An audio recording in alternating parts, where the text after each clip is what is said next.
Hello বন্ধুরা, আমাদের কিন্তু রমজান মাসে বাড়িতে বেগুনি বানানোর সময় আমাদের কিন্তু অনেকেরই অনেক রকমের সমস্যার সম্মুখীন হতে হয়। কারোর বেগুনি ঠিকঠাকভাবে ফোলে না বা ঠিকঠাক ক্রিসপি হয় না। তো আজকে আমি আপনাদের সাথে এই ভিডিওতে কুমড়োর একদম পারফেক্ট বেগুনি রেসিপি শেয়ার করব, যা কিন্তু খুব অল্প সময়ের মধ্যে ঝামেলা ছাড়াই তৈরি হয়ে যাবে আর হবে কিন্তু দুর্দান্ত মুচমুচে এবং দুর্দান্ত স্বাদের। তো পুরো ভিডিওটা স্কিপ না করে দেখতে থাকুন।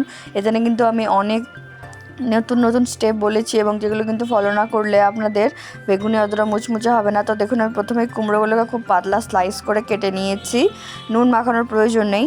এরপর দেখুন, আমি এখানে বেসনের প্রিপারেশনটা আমাদেরকে করতে হবে। তো আমি এখানে প্রথমে বেসন নিয়ে নিলাম। বেসনটা আমি এখানে প্রায় দু কাপ পরিমাণে বেসন নিয়েছি। এরপর দেখুন, আমি এখানে একটা বড় চামচ পরিমাণে আমি এখানে চালের গুঁড়ি দিয়ে দিলাম। এরপর এখানে অল্প পরিমাণে কালো জিরে দিয়ে দিলাম। কালো জিরে দেওয়ার পর এবারে হচ্ছে যে আমাদেরকে এর মধ্যে দিয়ে দিতে হবে লঙ্কা গুঁড়ো। আমি এখানে 1 চা চামচ পরিমাণে লঙ্কা গুঁড়ো দিয়ে দিলাম, আর 1/2 চামচ পরিমাণে আমি এখানে হলুদ গুঁড়ো দিয়ে দিলাম। হলুদ গুঁড়ো দেওয়ার পর এবারে আমাদেরকে এর মধ্যে দিতে হবে একটু চাট মশলা। এখানে এটা যদি আপনাদের কাছে অ্যাভেলেবেল থাকে তো আপনারা ইউজ করবেন, নাহলে না থাকলে ইউজ করার প্রয়োজন নেই। এরপর দেখুন, খুব ভালোভাবে বেসনের সাথে সব উপকরণগুলোকে মিশিয়ে নেব। এরপর দেখুন, আমি এর মধ্যে একটু রিফাইন্ড তেল দিয়ে দিলাম। আপনারা তো এখন দেখে অবাক হচ্ছেন যে রিফাইন্ড তেল কেন, তো আপনারা পুরো ভিডিওটা দেখতে থাকুন, সবই বুঝতে পারবেন। তো দেখুন, এরপরে কিন্তু আমি রিফাইন্ড তেল দিয়ে দিলাম।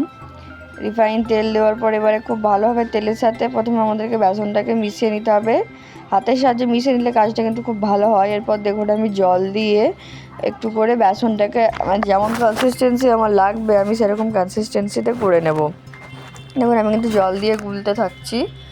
আর এখানে আপনারা নর্মাল টেম্পারেচারে থাকা জলটাই নেবেন, গরম বা ঠান্ডা জল নেওয়ার প্রয়োজন নেই। রুম টেম্পারেচারে যেই জলটা থাকে সেই জলটা নিলেই কিন্তু কাজ হয়ে যাবে। দেখুন, এখানে আপনারা দেখুন কনসিস্টেন্সিটা আপনারা ঠিক এরকম রাখবেন, মানে খুব বেশি ঘনও নয় আবার খুব বেশি পাতলাও নয়, তাহলে কিন্তু তবে এটা আটকে থাকবে এর সাথে। দেখুন, আমার কিন্তু ব্যাটারটা কিন্তু পুরো রেডি। এটা কিন্তু বেগুনির জন্য একটা পারফেক্ট ব্যাটার হয়ে গেছে। এবারে আপনারা কিন্তু যে কোনো তেলে ভাজাতেই কিন্তু আপনারা এই ব্যাটারটা ইউজ করতে পারেন, কিন্তু আপনাদের তাহলে তেলে ভাজাটা একদম 100% ক্রিসপি এবং মরমরে হবে। কিন্তু দেখুন, আমি আপনাদেরকে চামচের পেছনের লেয়ারটা দেখিয়ে দিলাম। এরপরে দেখুন, খুব ভালোভাবে কিছু হাতে সময় নিয়ে আপনারা একটু এটাকে ফেটে নেবেন, কোনো যেন লাংস না থেকে যায় ভেতরে। এরপর দেখুন, আমি তেল গরম করতে বসে দিয়েছি। তেলটা কিন্তু আমি হাই ফ্লেমে দিয়ে রেখেছি, নাহলে কিন্তু দেখবেন তেলটা যদি আপনারা মিডিয়াম বা লো ফ্লেমে দিয়ে রাখেন তাহলে কিন্তু দেখবেন আটকে যাবে, কড়ার সারফেসের সাথে বেসনের সাথে বেগুনিটা কিন্তু আটকে যেতে পারে। তো দেখুন, এবারে আমি কুমড়ো স্লাইসগুলো নিয়ে নিয়েছি। এখানে আপনি চাইলে কুমড়ো স্লাইসগুলোকে আরেকটু ছোট ছোট করে নিতে পারেন। তো আমি কিন্তু এখানে কোনো ধরনের নুন মাখিয়ে নিইনি। নর্মালি বেসনের মধ্যে কিন্তু অল্প পরিমাণে নুন থাকে। তো দেখুন, এবারে হচ্ছে যে আমি বেগুনিটাকে বেসনের মধ্যে ডুবিয়ে আমি দিয়ে দিলাম কড়াইয়ের মধ্যে। দেখুন কত সুন্দর সঙ্গে সঙ্গে উঠে চলে আসলো আর কত সুন্দরভাবে ফুলছে, আপনারা শুধু দেখুন। এটা দেখেই বোঝা যাচ্ছে যে আমার ব্যাটারগুলোটা কিন্তু একদম পারফেক্ট হয়েছে। আর এই টাইমে চাইলে আপনারা ওপর থেকে তেলগুলোকে ছড়িয়ে দিতে পারেন। তো দেখুন, আমার কিন্তু একটা বেগুনি এখানে রেডি হয়ে গেছে। এভাবেই কিন্তু আমি একে একে সব বেগুনিগুলো দিয়ে দেব। একে একে গেলে ফ্লেমটা অবশ্যই আপনারা হাই ফ্লেমে রাখবেন, নাহলে কিন্তু দেখবেন তেলটা টেনে নিচ্ছে অনেকটা, আর এটা কিন্তু প্রচুর অয়েলি হয়ে যাবে।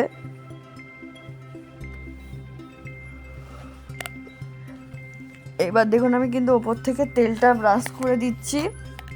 হালকা হালকা করে আপনারা তেল ছিটাবেন। আর আপনাদের কাছে যদি কোনো বড় পাত্র থাকে তো আপনারা একবারে দুটো দিয়ে দিতে পারেন। এখানে পাত্রটা একটু ছোটো বলে আমি এই জন্য এখানে একবারে একটা দিচ্ছি। ওপর থেকে এরকমভাবে তেল ছিটিয়ে দেবেন, তাহলে কিন্তু দেখবেন খুব ভালোভাবে ফুলবে। বেগুনিটা দেখুন কতটা সুন্দরভাবে ফুলছে, ওপরের লেয়ারটাও। আর এভাবে কিন্তু আমাদেরকে লাল লাল করে নিতে হবে সব বেগুনিগুলোকে। আর এখানে কিন্তু আমি এক্সট্রা করে নুন অ্যাড করিনি, কারণ বেসনের মধ্যে কিন্তু অল্প পরিমাণে নুন থাকে। আর আমি কিন্তু কুমড়ো স্লাইসগুলোকে খুব পাতলা করে কেটেছি। দেখুন শুধু কতটা করে ফুলছে এক একটা বেগুনি। আমি কিন্তু আবারও দিয়ে দিলাম, দেখুন, দিয়ে এবার আবারও মনে হচ্ছে যে একইভাবে একই প্রসেসে করে নেব। আর এখানে আপনারা চাইলে যদি একটু মনে হয় যে কনসিস্টেন্সিটা একটু পাতলা, তো তাহলে আপনারা হচ্ছে যে এটাকে একটু বেসন দিয়ে ঘন করে নিতে পারেন, বা যদি একটু ঘন হয়ে যায় তো আপনারা একটুখানি পাতলা করে নেবেন। রিফাইন তেলটা দেওয়ার জন্যই কিন্তু এটা এত পরিমাণে ফুলছে।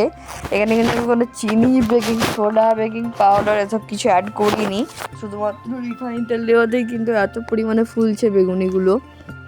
দেখুন বেগুনিগুলো শুধু কতটা পরিমাণে ক্রিসপি হয়েছে আপনাদেরকে একবার আমি দেখিয়ে দিচ্ছি। আর প্রচুর পরিমাণে কিন্তু মরমরে হয়েছে, দেখুন আপনারা ভেতরটা দেখুন, কুমড়োটা কিন্তু পুরোপুরি সেদ্ধ হয়ে গেছে।